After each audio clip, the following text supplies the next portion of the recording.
Good afternoon and welcome to Newsline. I'm Tim Miller. And I'm Grayson Willoughby. Making news today, the heartbroken parents of a 2-year-old boy who tragically died after waiting 2 hours for treatment have blamed the health system for his death.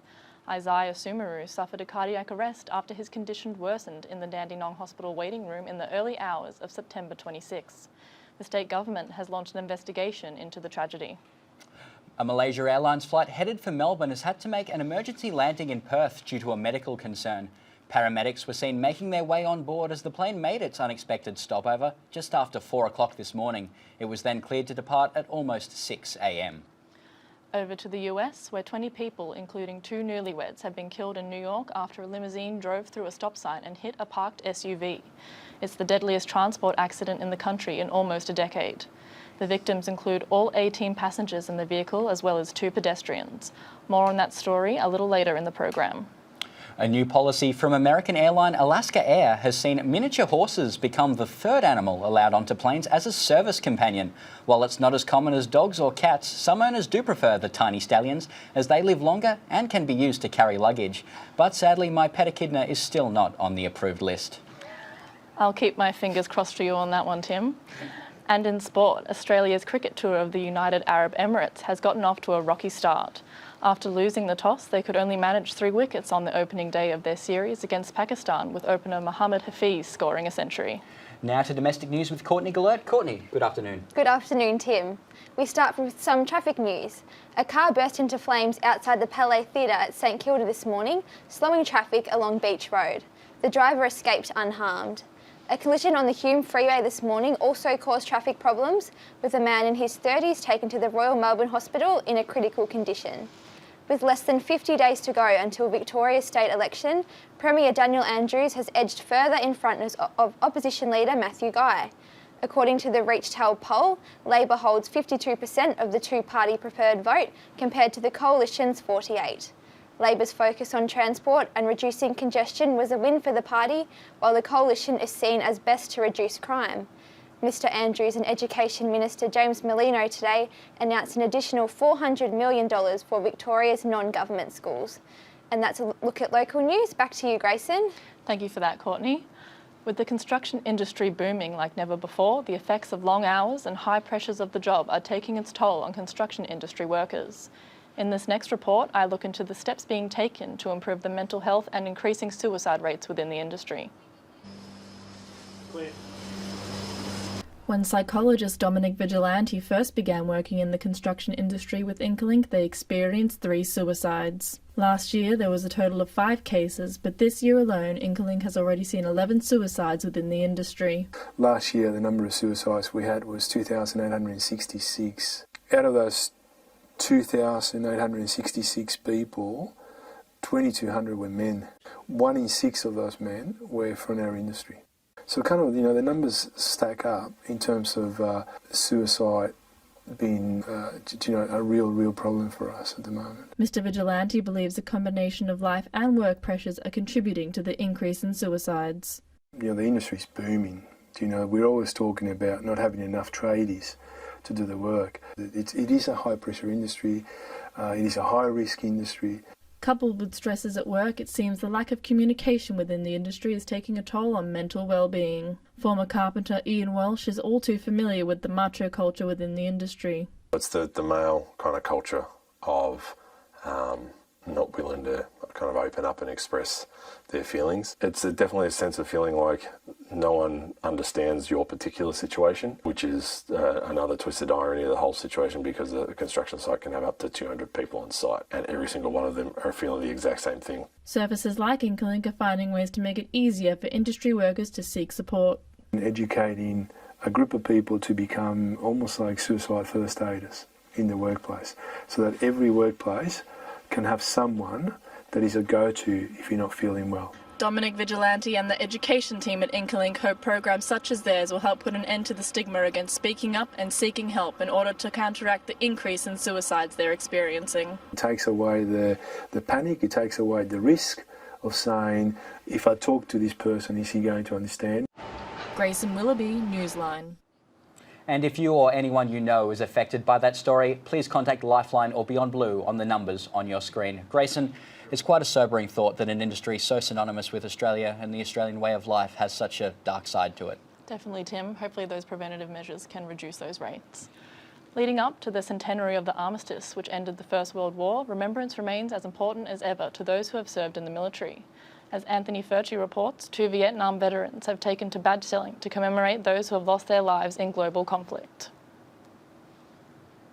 Was barely out of high school when he served as a sergeant in the Vietnam War in 1966. Yep, a young 21-year-old man, you know. Am I camera 2 next? Soldier. Bloody oath, yeah, I'll go and have a fight, mate, no worries, you know. But some of the experience you have, you just never forget, no matter how old you are. It's always in the back of your mind. Over the last 10 years, he has volunteered for the Glenroy RSL in Melbourne's north, heading to shopping centres to sell commemorative badges and speak to people about his experiences. And it's good too at the shopping centres to see the reaction of a lot of people. You put your medals on, that sort of stuff. Oh, hello mister, what were you in? Oh, no, but no, it's good. But the RSL's president, Ken White, says volunteer badge sellers are getting harder to come by. We don't have a lot, but look, we've done quite well over the years for the amount of people we have. Having served as an infantry soldier in Vietnam, he hopes that sharing his experience will help people to better understand war veterans. Nobody ever knows in the forces what's going to happen in a day. And if something goes wrong, you're on the firing line. The ability to share these stories with the public drives both Ken and Daryl to help out each year. You won't see too many people out selling badges and poppies just yet, but keep an eye out for them in the weeks leading up to Remembrance Day on November 11th. The money from badge and poppy sales goes directly back to RSLs, like this one here in Glenroy. These funds then get passed on to struggling veterans and their families. Some people get pensions and that, but other people fall through the cracks. But even with the 100th anniversary of the armistice looming, the overall message remains the same. Look after our veterans. Listen to what they say, because they've seen a part of the world which is not good. As the old saying goes, it's not the politician that gave us our freedom of speech, it's the veteran. Anthony Furchi, Newsline. A badge of honour, indeed. In political news, Victorian Premier Daniel Andrews has announced plans for a $1.5 billion hospital in Melbourne's west, should he be re-elected in November. Mr Andrews said the new Footscray Hospital, which will replace the current building that dates back to the 1950s, will allow an extra 15,000 patients to be treated every year. And that's not the only big move the government is making. They've also announced the state's non-government schools will be given a $400 million fund. The promise comes after the announcement last month that Catholic schools will be given more than $4 billion. The Catholic Education Commission of Victoria say the money represents a vote of confidence in the quality and strength of their school system. Well, behind every political campaign is a dedicated team of volunteers working for the changes they want to see in Parliament. Reporter Ben Madden investigates what drives these people to invest their time and effort into changing the political landscape. Constantly moving and adapting. You have to be nimble or get left behind. No one knows that better than Hung Trung, Greens MP, who sees the future as being young people. Young people in general in mobs like AYCC, at SynFM, and doing their own thing and organising in their own way. I see that as the freshest and strongest part of how we change politics. Hung has been an MP for the Western Metro region since February 2018 and comes from a public service and volunteering background.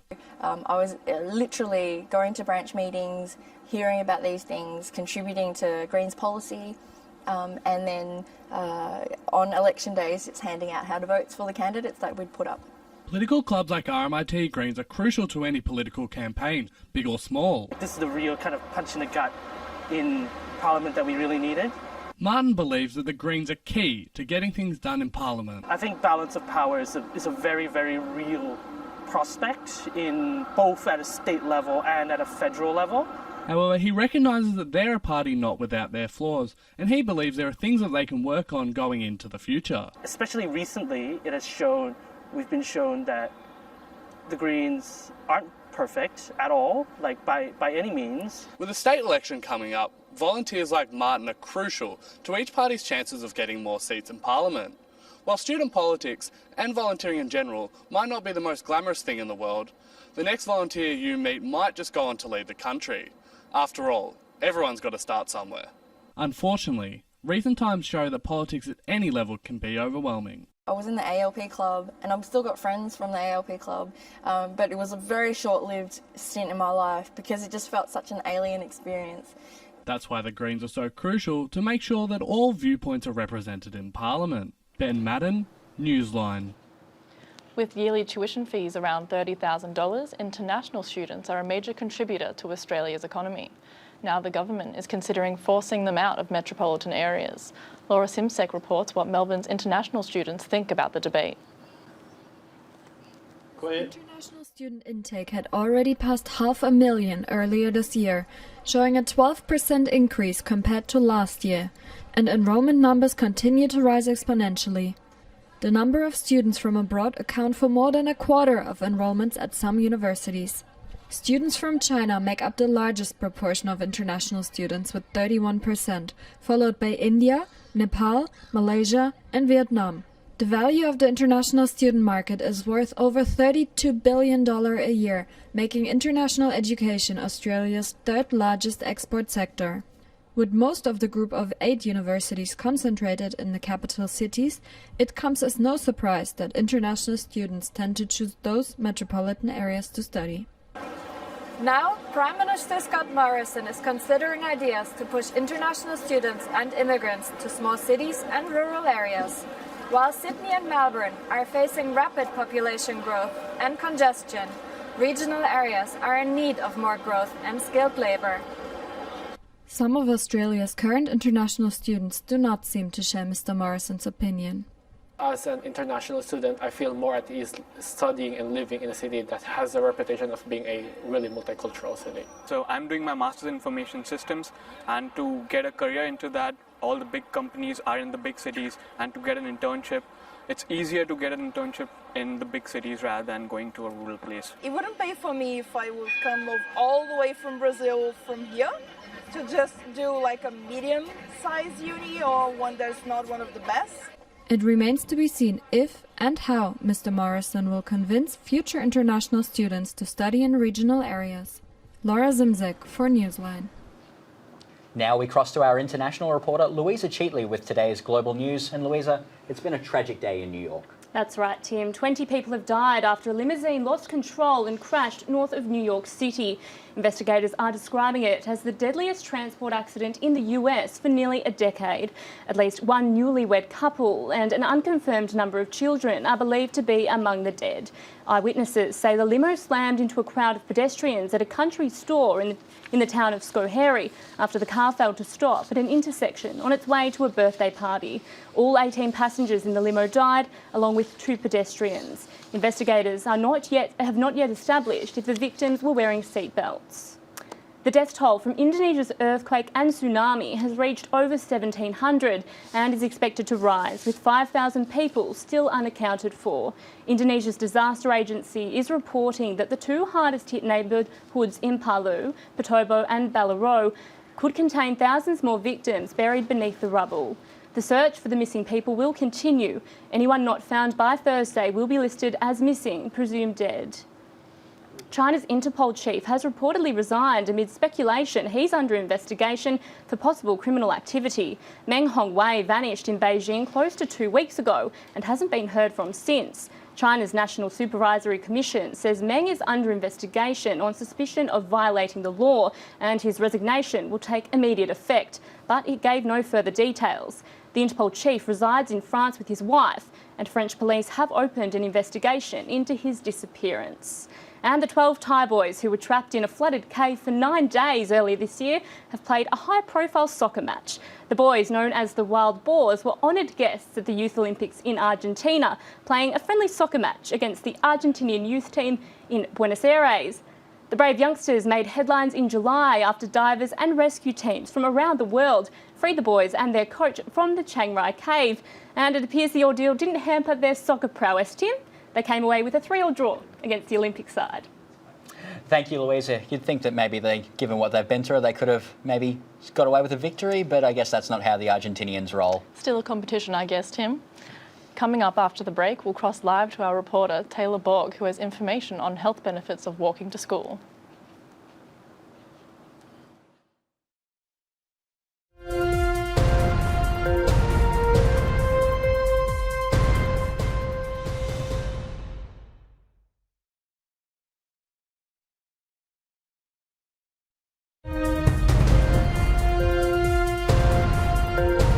Welcome back to Newsline. It's estimated that Australians use 10 million single-use plastic straws a day, and there is a growing awareness of the damage they cause.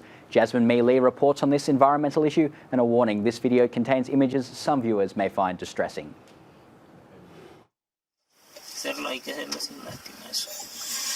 No, ese podemos ver ahora. Oh, man.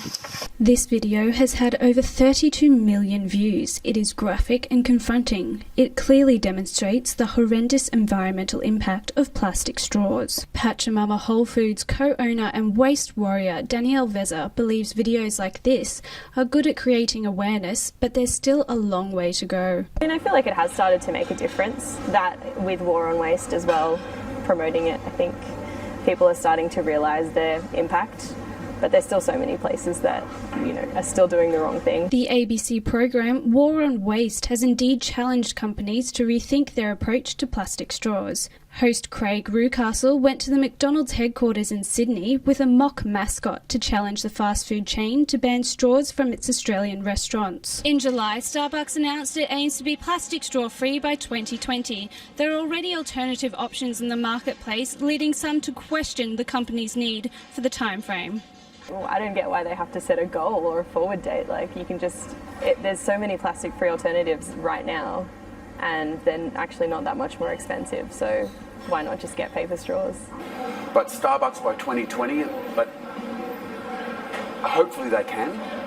Then hopefully they will set a precedent, and then maybe other companies will jump on board. As public awareness around the negative impact of plastic straws grows, some Melbourne cafes like Real Foods are doing their part to provide sustainable alternatives. The straws that we actually use in the cafe are biodegradable. Most of our products are compostable or biodegradable. Some cafes and bars provide and encourage the use of metal straws. These are better than the one-time use of plastic straws, but some people question the long-term environmental impact. Jasmine Mee Lee, Newsline. Makes you never want to use a straw again. As we reported earlier, the death toll from the earthquake and tsunami on Indonesia's Sulawesi Island has risen once more. It's now over 1,700. The disaster came less than 2 months after quakes in Lombok, where aftershocks brought the death toll there to more than 500. The chair for the Muhammadiyah Disaster Management Centre and an advisory board member for Indonesia's National Disaster Agency, Amar Hussein, flew into Melbourne from Lombok yesterday. She joins our reporter Anthony Furchi in the studio. Thank you, Tim and Amar. Welcome to the show. Thank you. So first up, I understand that you flew in from Lombok, but you also have teams set up in Palu and Donggala on Sulawesi Island. Mm-hmm. What's the latest from your teams there?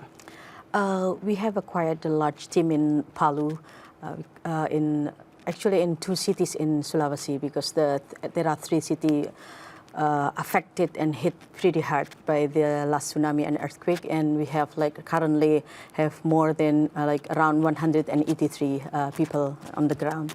And they help the government and all the military civil coordination center to evacuate the victim that's still missing. And actually today they found one child alive. Jeez. And yeah, it's been a week and it's under the mud. And we also help to provide health services. We set up the mobile clinic, stationary clinic, and also we are about to set up with the Australian team for the field hospital in Palu. Beautiful. Mm-hmm. So setting up in Palu and staying set up in Lombok as well. Mm-hmm. What's been the biggest challenge working in 2 separate areas, 2 completely different areas of Indonesia? Yeah, the biggest problem is the access, the transportation, because flying to Melbourne, it's easier to fly rather than flying to Lombok or flying to Palu, because you have always have the connection flight and a long connection, and many area was pretty hit, influenced by the earthquake and landslide everywhere. and then a lot of bridges are broken. So it's really hard for people from outer island, because we have so many islands. So transporting from one island to another island is a big challenge. But right now the government already opened the many port, like 3 ports in Sulawesi, and also the land, because the airport is also damaged. So there are no plane can going there. So we use mostly with helicopters. And that's been the main way to get around the challenges, like using helicopters to drop in aid and supplies and everything. Yeah. Cool. These 2 disasters in Lombok and in Sulawesi happened not too far apart from each other. Right. How do they compare to each other, and how do they compare to past disasters, like, say, Aceh, the tsunami in 2004? Yeah, I was experiencing, it's a very different, but it's almost the similar one. When I was in Lombok, like the Lombok having serious earthquake. There are 12 earthquake, more than 6 scale Richter, and in 1 month. So it's almost 90% in one of the district are destroyed. 100% of building were damaged, and it's still right now in the recovery transition. That's why I was there to also manage the transition shelter. And compared to tsunami in Sulawesi, it's a quite big, because it's quite big different, because in Sulawesi right now it's not only earthquake, but it's also tsunami and liquefaction. It means that the land swallow the houses. That's why we are expected the more than even 1,700, because there are 2 areas really hit by the liquefaction, and 1,400 houses are swollen. It's crazy. And it's covered by the mud, and it's really hard, because like I mentioned, the death toll is increasing, and then also the issue of access to the basic need, like the food and also water, or non-food item, like all the clothings and tent. And we also have the problem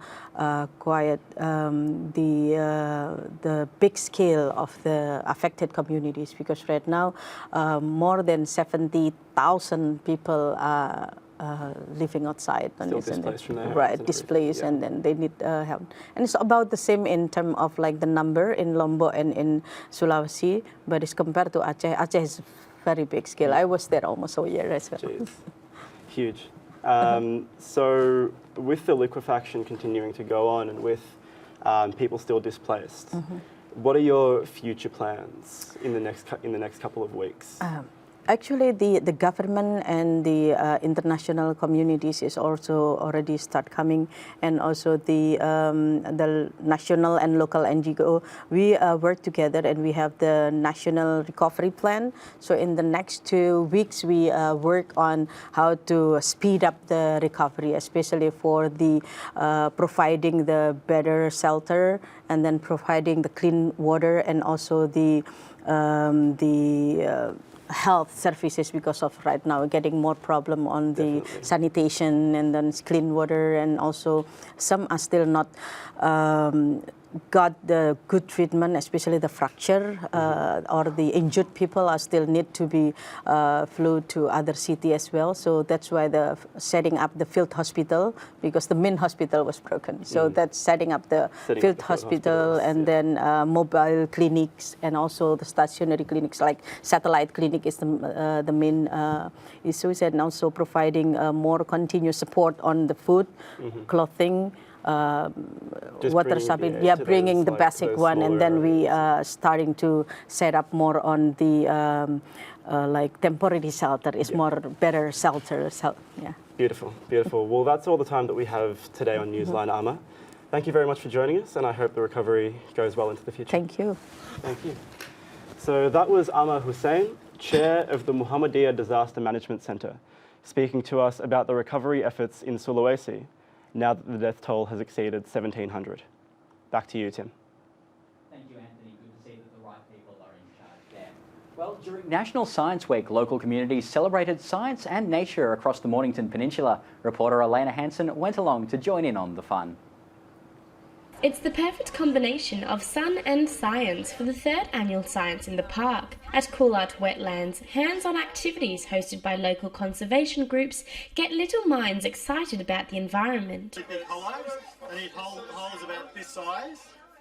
For the people, the people who volunteer and help us by giving their time and giving their local knowledge and expertise have a huge amount to offer. And so I think we need everyone to understand how important it is to protect the environment, how science contributes to that, and how we all have our part to play. Presentations, displays and wildlife counts encourage the public to participate in scientific research and more sustainable practices. Citizen science events like Science in the Park are a great way for the community to be more aware of their environmental impact and help protect native wildlife at local parks and reserves. Whether you're fascinated by insects or wild for the weather, diverse interests in science are embraced by all ages.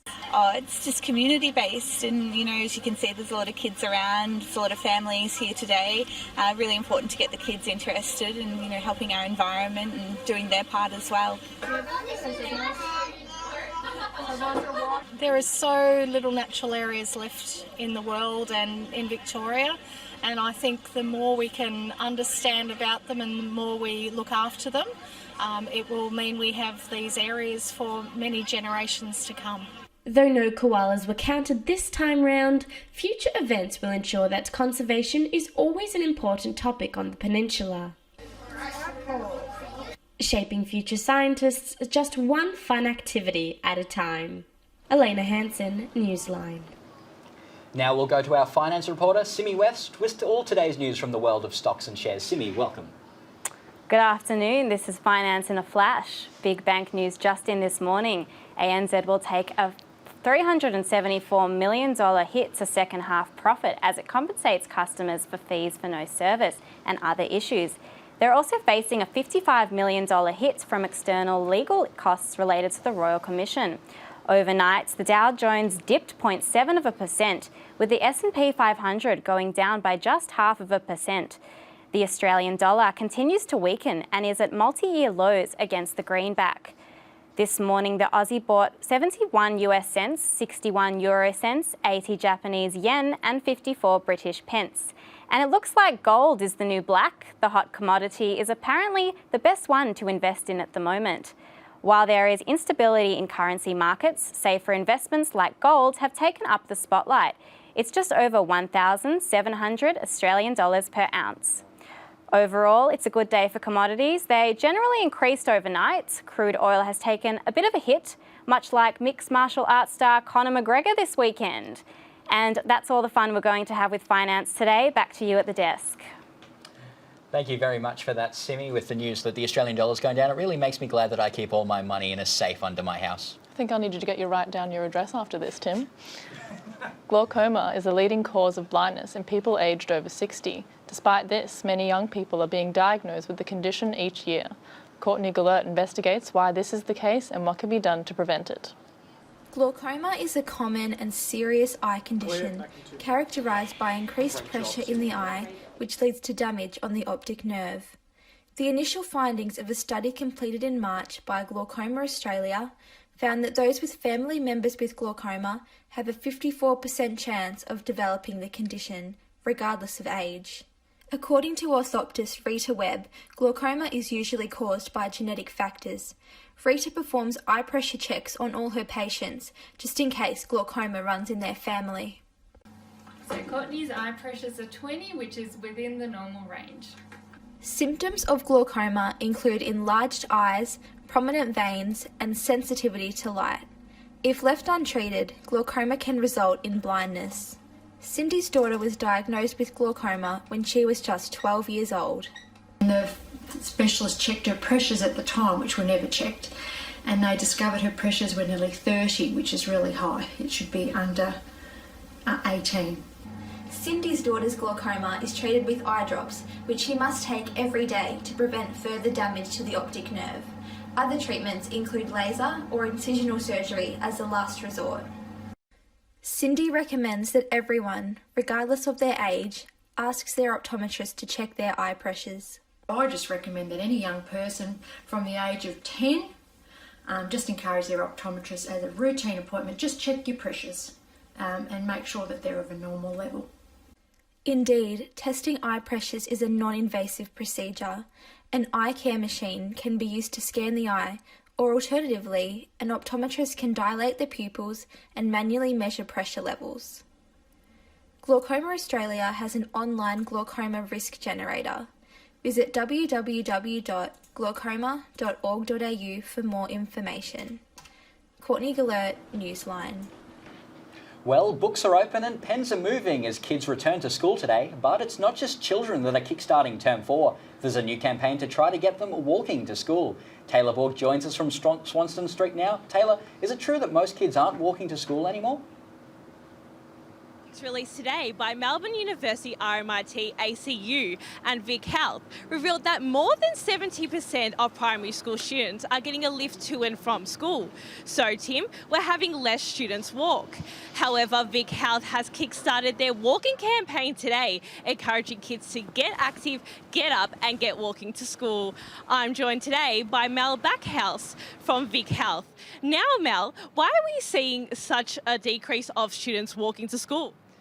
Well, I think sometimes distance is too far, and sometimes parents are concerned about safety factors, and also we know that the morning rush, it's just hard to get kids out of the door. So I think there's some of the reasons, but what we're trying to say is for October, if you can walk, ride or scoot even part of the way to school, you're creating healthy habits for your family. Yep, and what benefits would this have to the students and the school community? Yeah, well, we know 1 in 5 children are not meeting the physical activity guidelines of getting 60 minutes of activity a day, and so this will create a good habit and get physical activity in every children's day. Now, I remember doing this walking challenge back when I was at primary school, which was way ago. So what are you doing today to keep the generation still in tune and still in contact? Yeah, we've got some really exciting things that are part of the program. We've got some AFLW and AFL heroes that the kids can meet. We've got challenges where the kids can decorate their shoelaces and just little things like that to get them excited about the program and about walking. Thanks, Mel.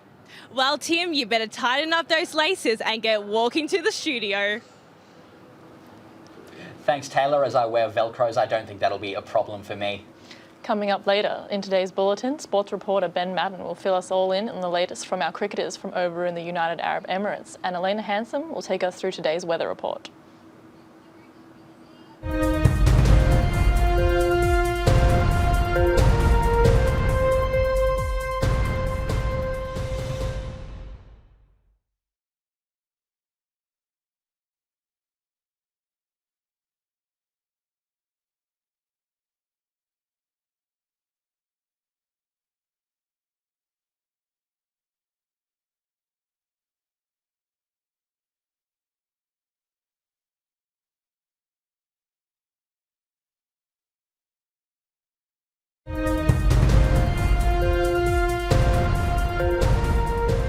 Welcome back. Recapping today's news, the parents of a 2-year-old boy who tragically died after waiting 2 hours for treatment have blamed the health system for his death.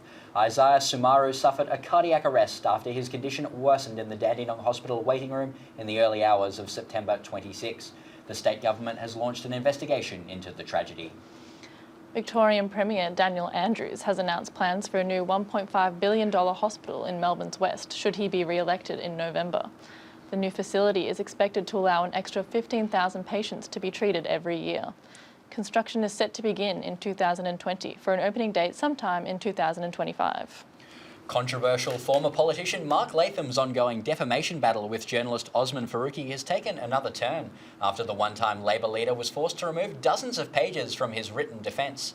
The original document was over 70 pages long and was described by Federal Justice Michael Wigney as frivolous and vexatious after being released in August. It has now been trimmed back to just 3 pages. Faruqi is suing Latham over comments made by the political commentator on his YouTube program Outsiders. Victoria's largest regional city is undergoing a major makeover, breathing new life. Upcoming Everest horse race. Premier Opera House officials to project jockey colours and horse barrier numbers onto the iconic landmark amid claims the decision promotes gambling. Prime Minister Scott Morrison has also attracted criticism for his support of the plan, describing the Opera House as the biggest billboard Sydney has. And in sport, tennis fans are set to enjoy lower ticket prices at the Australian Open this summer. The Herald Sun reports that centre court seats will be $15 cheaper during day sessions and $20 at night. Hardcore fans can also expect to pay more than $100 less for entry tickets to the men's final. Grayson, you're a tennis fan. Will you be taking advantage of these bargains over the summer? Definitely. Any excuse to see Federer live. Indeed. To regional news, and Geelong's CBD has been neglected for a number of years due to frequent crime and a lack of government funding. But an innovative project is working hard to revitalise the regional city. Louisa Cheatley reports that $300,000 worth of government funding has been poured into the initiative to get Geelong back on its feet. Victoria's largest regional city is undergoing a major makeover, breathing new life into Geelong's CBD. We're living up to that kind of designation that we are clever and creative. We are encouraging people who have those ideas to bring them to fruition, bring them to life. An abandoned bank that's been vacant for 3 years has been revamped, transformed into a creative hub for growing small businesses. It can only be positive for, the local community, our business owners, our property owners, as well as our creatives. A really good opportunity all around. The Renew Geelong project has leased a number of disused shop spaces, offering 30 days rent-free to budding artists in a bid to revitalise the area. And this moccasin maker says the opportunity is a real blessing. Look, it's all about exposure, and to be in town, to be on the main road, what else more can you ask for? This succulent plant seller is also very grateful. It is amazing. I think it's a great opportunity for any of the creatives to be in a prime position in the town. This area was neglected for a number of years due to frequent crime and antisocial behaviour, but it's projects like this one that are cleaning up the streets and encouraging locals back in. People are no longer sort of dropping their cigarette butts here. They're no longer, graffitiing or damaging the windows around the area. And that's not all that's new in Geelong. A 13-storey WorkSafe head office recently constructed and a state-of-the-art library as well. Geelong could also become the country's leading regional sporting and entertainment hub, an election promise of $102 million for the completion of the Geelong Cats home ground, which would increase capacity to 40,000, and $128 million for Geelong's Performing Arts Centre, with 3 new theatres and an outdoor atrium. Next 3 to 5 years in Geelong will probably define the city for the rest of this century. Louisa Cheatley, Newsline. And now to today's sports news with Ben Madden. Thanks for that, Grayson. As all Melburnians know, the footy never stops, with the AFL trade period kicking off today. Names to keep your eye on include Melbourne's Jesse Hogan, Greater Western Sydney's Dylan Shiel and Fremantle's Lachie Neale. The period goes until 8:30 next Wednesday night. To cricket, and Australia has had a tough first day in the first test against Pakistan in Dubai. It's the side's first test since the ball tampering scandal that rocked Australian cricket back in March. Pakistan reached 3 for 255 at stumps on day one. In local cricket, Victoria has beaten Western Australia to claim its spot in the domestic one-day cup final. Victoria posted a 63-run victory, helped by man of the match Marcus Harris scoring 73 off 49 balls. They'll be facing Tasmania at Junction Oval on Wednesday. In the V8, Craig Lowndes produced a great drive to win his 7th Bathurst 1000. He clinched victory at Mount Panorama over last year's winner David Reynolds. There's good news for tennis fans wanting to head along to the Australian Open next year. The price of a centre court seat will be cut by $15 during the day and $20 by night. For those who want more freedom to roam around, ground passes will cost $49 for most of the tournament. Overseas in the soccer, an Australian midfielder Tom Rogic has starred in Celtic's 6-0 rout of St Johnstone in their Scottish Premiership clash. Rogic set up 2 first-half goals as the side moved within 3 points of top spot. Meanwhile, in the Premier League, a costly penalty miss from Manchester City's Riyad Mahrez saw a 0-0 draw away at Anfield against Liverpool. In other news, Arsenal beat Fulham 5-1 and Chelsea won 3-0 against Southampton. Finally, to the UFC, and the aftermath of yesterday's fight between Conor McGregor and Khabib Nurmagomedov continues. The lightweight title fight saw tensions boil over after the fight, with the champion Nurmagomedov hurdling the cage and fighting with McGregor's cornerman. UFC President Dana White has admitted that the champion may face a long suspension. Back to you, Grayson and Tim, and it's not a good look for the UFC. Thank you, Ben. Indeed, I think we can all agree that the UFC is no place for violence.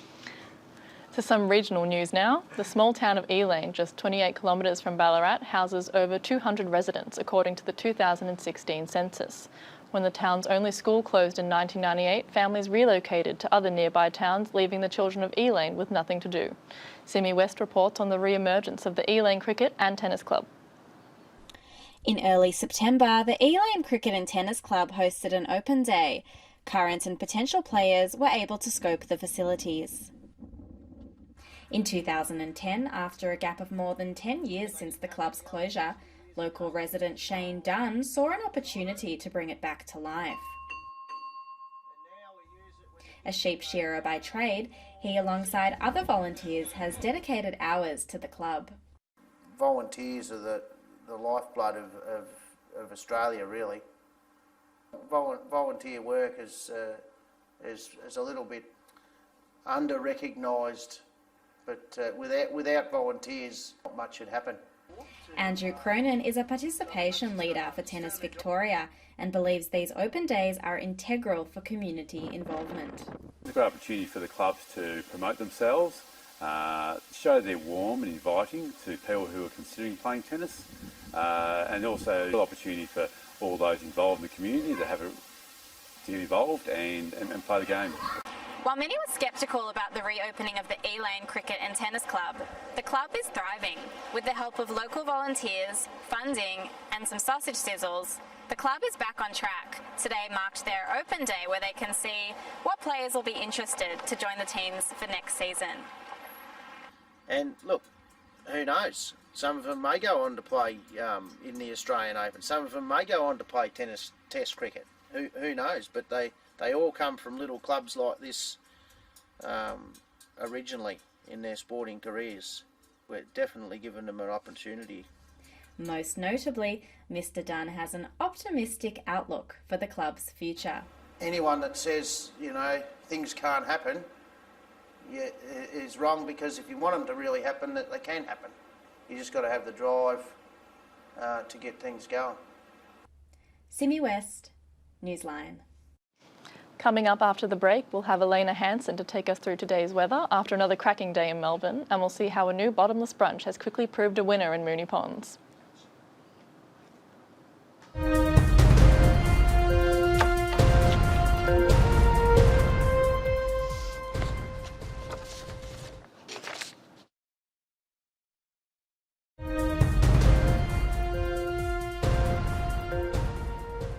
Welcome back to Newsline. Now we'll cross to Elena Hansen live in beautiful Swanston Street with today's weather report. And Elena, it looks like a gorgeous day in Melbourne today. Thanks, Tim. We've had another beautiful spring day here in Melbourne. The sun was still shining on from the weekend with a lovely top of 26 today, the highest temperature of the month so far. There was some patchy fog in the outer suburbs earlier this morning, but these cleared before 11 a.m. and some light winds drifted in from over the bay. Currently it's 26 degrees, but tomorrow it's not looking quite so warm. The clouds will be rolling in with a very high chance of showers in the morning and early evening. We'll also have some southerly winds around 15 to 20 kilometres an hour in the afternoon, a top of 19.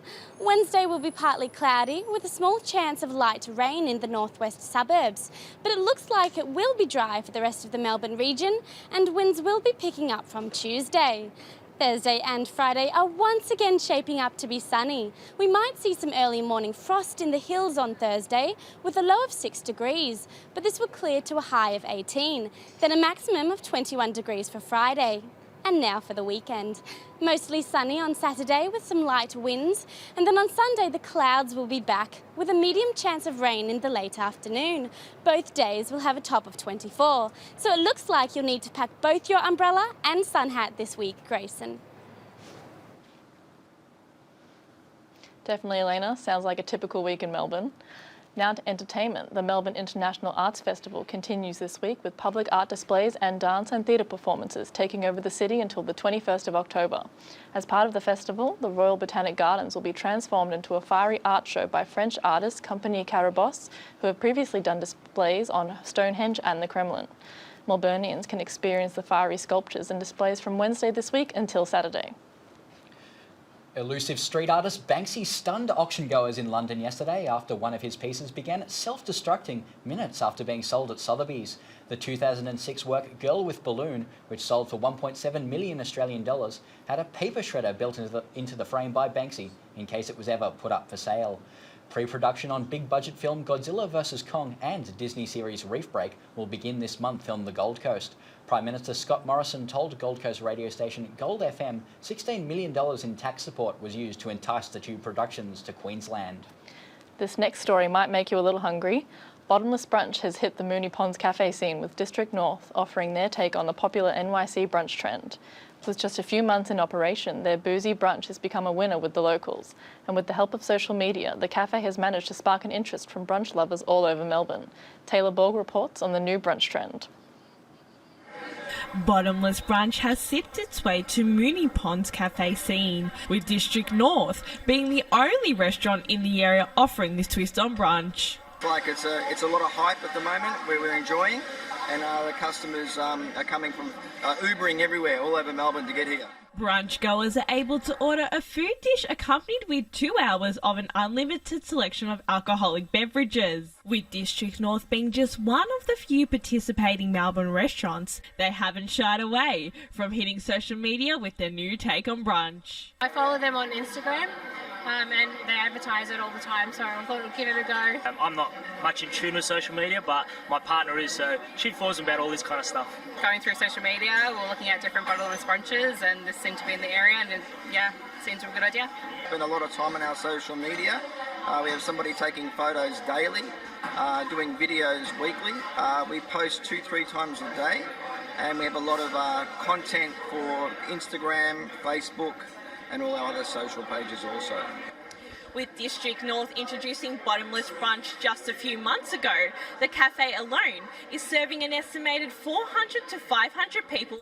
With this figure only making up the weekends, around 90% choose a Bottomless Brunch, earning its spot as a weekend favourite. Hence these big numbers, alcohol consumption is strictly regulated, with all staff RSA trained. We do have a strong responsible service of alcohol, so all our shots in the alcohols are all measured. All the floor staff are advised to be able to make sure that the customer's not consuming too much alcohol in the Bottomless Brunch, and we make that quite aware in our T's and C's on our website. With Bottomless Brunch originally intended as a winter special, the now successful brunch will be pouring till December. Taylor Borg, Newsline. I don't know about you, but I'm certainly hungry after seeing that, Grayson. I could definitely smash one of those right now, Tim. Oh, indeed. Well, that's about it for Newsline this afternoon. It's been a great pleasure hosting with you, Grayson. What's been your favourite show of the day? Definitely the Bottomless Brunch. I can eat a lot. Yeah, you? Oh yeah, definitely. I personally enjoyed the Geelong story. I think it's great to see our friends from down the Princess Freeway getting some infrastructure. That's it for today, this afternoon. I'm Tim Miller. And I'm Grayson Willoughby. We'll have more news for you tomorrow.